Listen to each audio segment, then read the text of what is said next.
How's it going, Jack Tackers, and welcome back to another video for you guys. Today, I'm going to be ranking all of the post-Renaissance Disney films from the worst to the best, and it's been a little while since my last Disney-era ranked video, and last time, we talked about the iconic Renaissance, but today we're going to go over the post-Renaissance, which consists of the movies released between 1999 and 2008.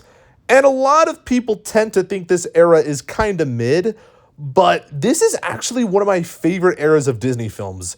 It's incredibly underrated in my opinion. It feels really different from some of the other eras, and you can tell Disney was taking some risks with these movies. And yes, not all those risks paid off, but I honestly enjoy a lot of these films here, and a lot of them I have just immense nostalgia for. And that's, definitely due to the fact that I was born in the great old year of 2003, so most of these films I watched growing up and have very fond memories of, so I guess just keep that in mind as we go through the ranking, because this ranking is absolutely filled with hot takes. Hot takes you can't even conceive of. Maybe. I don't know. Anyways, with all that being said, let's just get on into the ranking, starting off with number 11. My least favorite post-Renaissance film is Fantasia 2000. And there's not a whole lot to say here. If you guys watched my Golden Age ranking, you'll know I wasn't the biggest fan of the original Fantasia from 1940.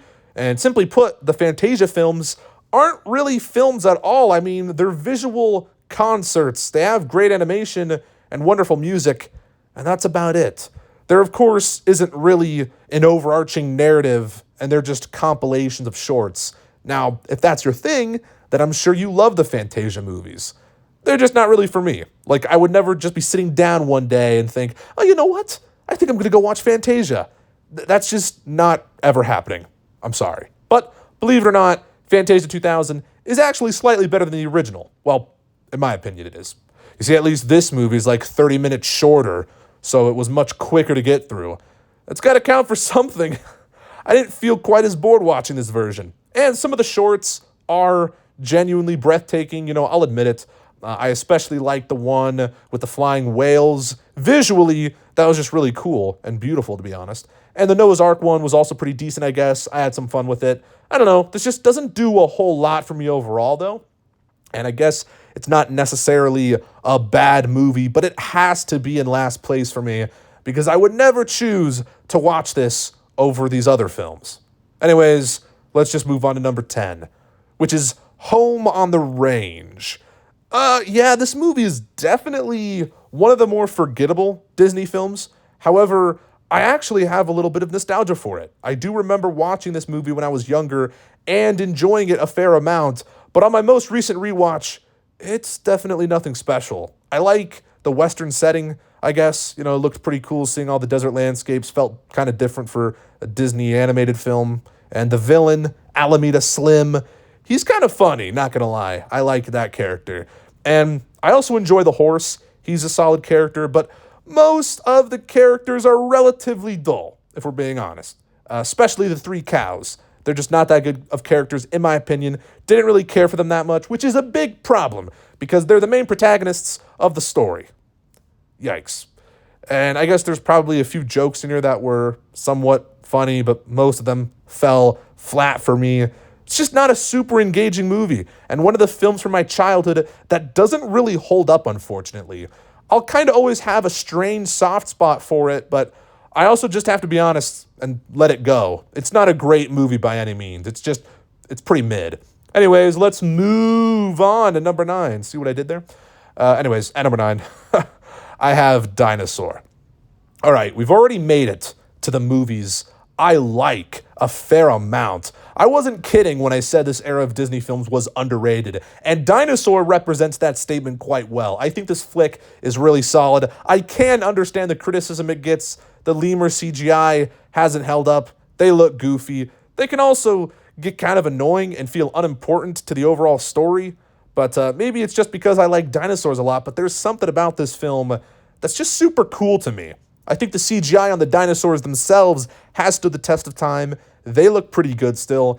And, this movie really was Disney's first real attempt at creating a feature-length length CGI film. There was some CGI in Fantasia 2000, but that was used pretty sparingly. Here, every character is CGI, and you gotta admit, for the year 2000, it's kind of impressive. Again, apart from the lemurs, they don't look good. And I know the backgrounds of this movie weren't done with CGI and instead were just live action environments, but something about that was interesting to me. This almost feels like some kind of nature documentary at times.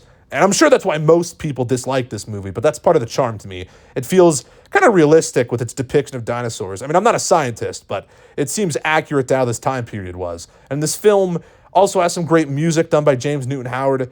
It's very good.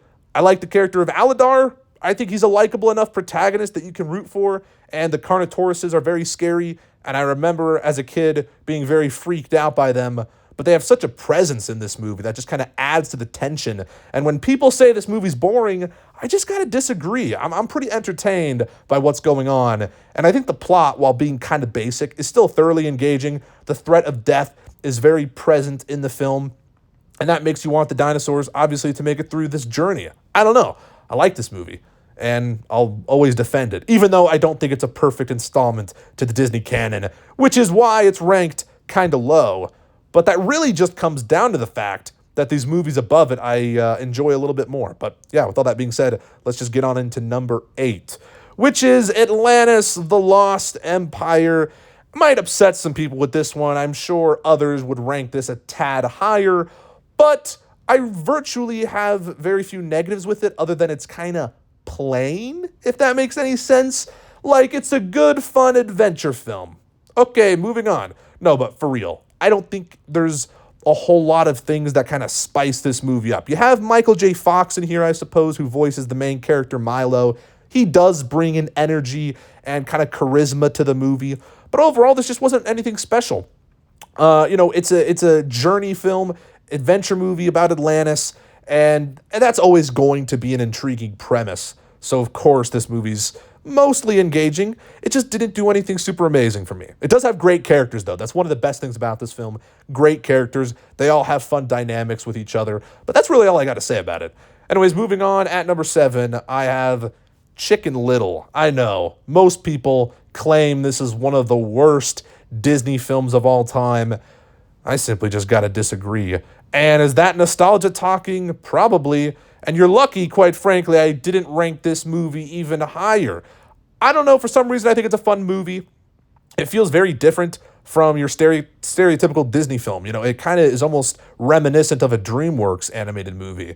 That's kind of why I like it. It's wacky, almost an amalgamation of all sorts of things. It's like an alien invasion movie while also being about, obviously, the character of Chicken Little and his dad's relationship, which his dad sucks, by the way. I know everyone says that, but he's an awful father. There's also a long scene about baseball, which I'm not really sure is needed. It's like this whole 10-minute sequence of a baseball game. Does it serve the plot? I mean, maybe a little bit, but not like the whole thing. But it's still fun for some reason. And I will say the pig character can be annoying. He is voiced by Steve Zahn, though, so that does kind of make me feel better about the whole situation, because I like Steve Zahn as an actor. But, yeah, it's just, I don't know. I have fun with it. It also has a great Bare Naked Ladies song, One Little Slip. Oh, yeah, I just butchered that song for everyone, but it is a banger, and what can I say? There. Have I defended this movie enough? Probably not, but I like it. What can I say? Moving on to number 6, though. I have Bolt, which is a very wholesome, charming movie. It's cute. It's kind of like The Truman Show, but with a dog that thinks he's, a really superpowered dog, but everyone around him is just creating that illusion until he gets a taste of the outside world. Very fun premise, I got to admit. And I, for some reason, was kind of confused by this movie as a child, but upon this most recent rewatch, I understood what was going on. It's a very, I think it's a clever premise and fun. And I like cute dog movies, quite frankly. Bolt's cute, I don't know, and I like it. Although my main negative with it is that the character of Rhino's kind of dumb. He's annoying as well. Liked him a lot when I was younger for some reason, but I'm sure he does something important in the movie, but yeah, he's just kind of there, I feel like. I don't know. I really feel like the main dynamic was between Bolt and Mittens, the cat, and Rhino's there now, so it kind of like creates, I don't know. It just felt like they needed another character for some reason, so he feels unnecessary. But yeah, overall, the movie's solid, and it was clever, in my opinion. And I liked the action sequences that were like a part of this fake TV show Bolt was in. It's cool. Anyway, moving on to number 5, I have Treasure Planet. And this is a movie I had never seen until recently, and it's got really great animation. It's one of the best animated Disney movies, in my opinion. Looks gorgeous, and it's fairly underrated, this whole movie. Jim and Silver's relationship, they have a very compelling one. It's almost like a father and son dynamic, and it's without a doubt the heart and soul of the movie. It's so great, so interesting, kind of makes me cry if I think about it too much. And I just love the character of Jim overall. He's voiced by Joseph Gordon-Levitt. Love that actor. And he's just a really likable protagonist in this film. And it's just a really cool concept, this movie, in my opinion, with these flying ships that are obviously soaring through space. It's very like a steampunk aesthetic. And it's like a science fiction retelling of Treasure Island, of course, hence the name Treasure Planet. And apparently it was like a passion project for the two directors working on this film. So there's something special about this movie to me. Again, I wouldn't say it's like a masterpiece, but it does deserve to be here at number 5, in my opinion. I enjoyed a fair amount. Anyways, these next 4 movies are really, really good movies. Like, top of the line Disney films, at least in my opinion. So moving on to number 4, I have The Emperor's New Groove. And it's such a funny movie. It's probably the funniest Disney film out there. You got David Spade as the voice of Kuzco, which is just hilarious. David Spade's always funny, in my opinion. I don't know. I like David Spade. John Goodman is also in this film as Pacha, and he's a great character. And, of course, Patrick Warburton as Kronk, one of the best side characters in a movie ever. And then they ruin that with Kronk's New Groove, which, what? Yeah, Kronk works better in smaller doses. Everyone's already said that. But really unique movie, I feel like. It's a fun story. Fantastic third act that has so much energy to it. The overall film has a lot of energy to it. There's never a dull moment. It's paced extraordinarily well. And it's underrated. Again, I feel like I've said that word so many times already in this video, and I feel like everyone has said that this movie's underrated. So I don't know how underrated this movie truly is anymore, but I love it. And there's lots of memes in this film as well. Oh yeah, it's all coming together. And no, he's got a point. Like all those classic images and that were used for memes, it's all in this movie. It's a great film. I love it a lot. Moving on to the top 3, though. At number 3, I have Lilo and Stitch. Really wholesome, cute movie. I of course love the character of Stitch. He's adorable. And his relationship that he forms with Lilo, it's quite beautiful. This movie's about family, and Lilo and Nani's relationship's also really compelling. And their parents tragically died, and Nani has to try and take care of Lilo. Like, wow. It's surprisingly mature and just, like, sad and just compelling overall. You also have a bunch of, like, Elvis references and Elvis music in here. Makes the movie 10 times better. If you know anything about me, I love Elvis. And it's just, like, such a random thing. Maybe there's probably is a reason for it, but it's just, like, kind of random that Lilo's obsessed with Elvis. At least it feels random to me. But I love it. Also, Jumba and Pleakley, hilarious characters. They get up to some funny shenanigans. I also love the Hawaiian setting of the movie. Hawaiian roller coaster ride. Banger song. Top 5 Disney song, in my opinion. Oh my gosh, dude. Love that song and love this movie. Really, really good film. But we still have 2 more to go. So at number 2, I have Meet the Robinsons. And again, underrated. I say underrated pretty much for all these movies, but this is a really fun and heartfelt time travel movie. Almost feels like a modern Back to the Future in a lot of ways. Obviously not as good as that movie, but I still love this movie to death. It's very funny, great characters. Goob, the bowler hat guy, is a very interesting kind of villain. Really fantastic and memorable in my opinion. I love the score. It's very upbeat and kind of enchanting. And the way the future looks in this movie is really imaginative, really cool. And without a doubt, the best thing about this movie that I feel like a lot of people tend to kind of gloss over, it's almost like a tribute to Walt Disney himself. Of course, with all the keep moving forward stuff, which that line said multiple times in the movie. And also at the end, there's like an acknowledgement to Walt Disney, which is really special to me. So it almost marks as like a tribute to the Walt Disney Company. And I think there's something interesting about that. And that's why this movie is also pretty special. It's also got a great emotional resolution that hits hard every time. It's quite beautiful, to be honest. This movie does not get the recognition it deserves, at least in my opinion. I know there's definitely fans of it out there, but I think it needs more attention. Anyways, moving on to number 1, I have Brother Bear. No one would put this movie at number 1 in this ranking. Very few people, I feel like, would. But, again, I'd said there'd be a lot of hot takes in this video. And, again, underrated movie, but this one is actually underrated. I love this movie. It's one of, my core childhood films. But to this day, I truly believe it holds up. It has a great emotional story. I love Kenai and Koda's relationship. There's a bit of a twist in this film as well. And I guess spoilers if you haven't seen the movie yet, but it's been out for a while. Came out in 2003. But Kenai, it's revealed that he apparently killed Koda's mother. It's shocking. And the Phil Collins music in this movie. Of course, I mentioned Phil Collins music when I was talking about Tarzan in the Renaissance ranking, but I love Phil Collins. Not to sound like Patrick Bateman, but I love Phil Collins. And it's got beautiful animation in this movie. The landscapes are very gorgeous. This is one of the last 2D animated Disney films. Of course, they have, Princess and the Frog, and I guess the Winnie the Pooh movie that came out in 2011. But this is definitely one of the last, and Home on the Range, but who cares?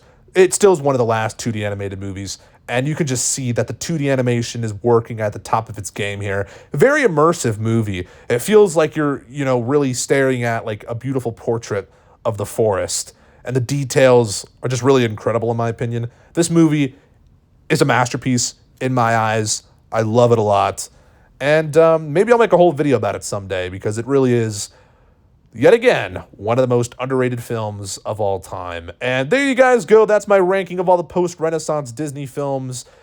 It's a bit of a strange ranking, I'll admit, but, it comes from the heart. This is my genuine opinion for the most part. So let me hear your ranking of all these movies down below. I'm very curious to see what you guys have to say about this ranking. And I'm very curious, again, just to see what you guys have to say about these movies. But if you liked this video, make sure to give it a thumbs up, subscribe if you're new, check out my Letterboxd and Twitter in the description, and I'll see you guys in the next one. Peace.